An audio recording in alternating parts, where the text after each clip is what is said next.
Hi, this is George Miller from the Buffalo Bills Center of the West in Cody, Wyoming.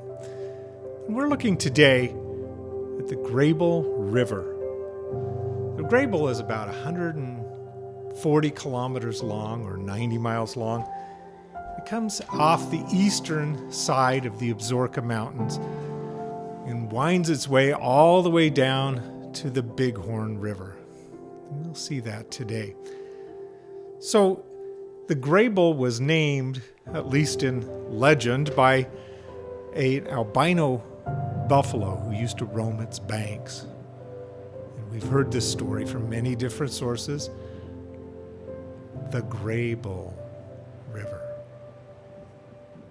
Now, the Upper Greybull is an incredible fishery because it has the Yellowstone cutthroat trout population, genetically pure Yellowstone cutthroat trout population. And the Yellowstone cutthroat trout is really the only native trout in our area. The rest were imported. Rainbow and brown and brook trout were all imported later. So this is the native genetically pure trout in our area. Fishermen throng to the Upper Greybull. Now, this is the Wood River, a tributary of the Greybull. So, tributaries come into the main stem in what's called a confluence. Oh, here's some pronghorn. They are so elusive. I have been trying to film some pronghorn for a long time, and I saw this little herd, and they started to move off as soon as they saw me. But they're the fastest land animal in North America.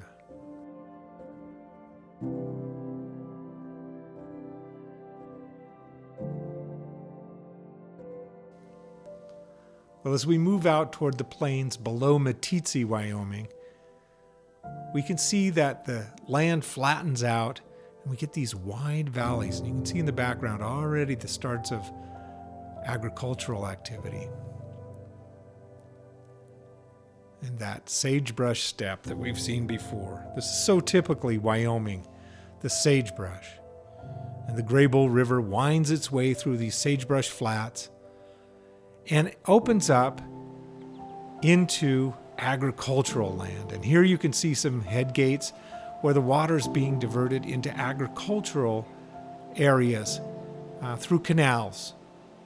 And this makes that whole river valley, the Greybull River Valley, a large agricultural undertaking. You can see the fields. So mostly it's hay and some feed corn.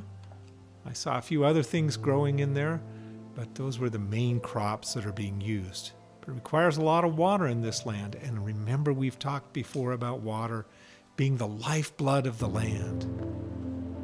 Well, below the agricultural lands, it's a diminished river, but still, we can see in the springtime, when it floods, there are large debris deposits along the bank. So if you look on that right bank in the shadows, you can see some big pieces of wood there that have been brought down in the spring floods.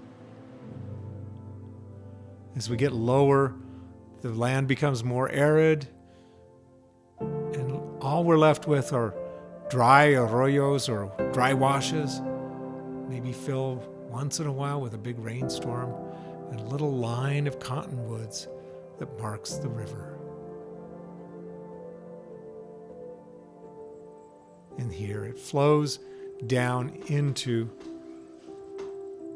the Bighorn, that muddy old Bighorn River, onto the Yellowstone, the Missouri to the Mississippi, and out to sea in the Gulf of Mexico.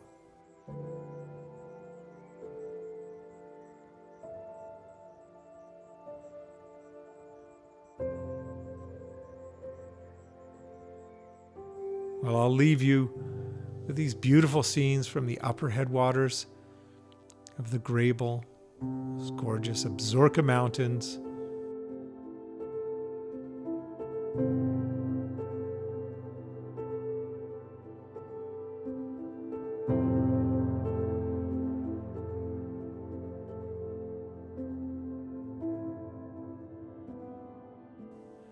If you're enjoying this series, please like and subscribe to the Buffalo Bill Center of the West.